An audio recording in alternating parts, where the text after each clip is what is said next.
গাইবান্ধার শাখাটা থানায় চাঞ্চল্যকর ঘটনা। বৃহস্পতিবার রাত 10টার দিকে এক যুবক হঠাৎ থানায় ঢুকে পড়ে এবং কর্তব্যরত কনস্টেবলের রাইফেল ছিনিয়ে নেয়। এরপর সে থানার ভেতরে আতঙ্ক ছড়ায়।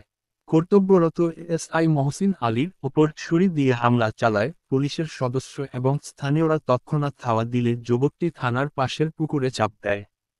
দীর্ঘ রাত খোঁজাখুঁজির পর শুক্রবার সকালে শাখাটা পাইলট উচ্চ বিদ্যালয়ের পুকুর থেকে ওই যুবকের লাশ উদ্ধার করে ফায়ার সার্ভিসের ডুবুরি দল। নিহত যুবকের নাম সিজু মিয়া, বয়স 25, বাড়ি গাইবান্ধা সদর উপজেলার বাগড়িয়া গ্রামে।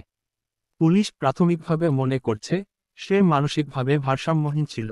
আহত এএসআই মহসিন আলী বর্তমানে শঙ্কামুক্ত রয়েছেন। পুলিশ জানিয়েছে এই ঘটনার তদন্ত চলছে এবং হামলার উদ্দেশ্য এখনও পরিষ্কার নয়।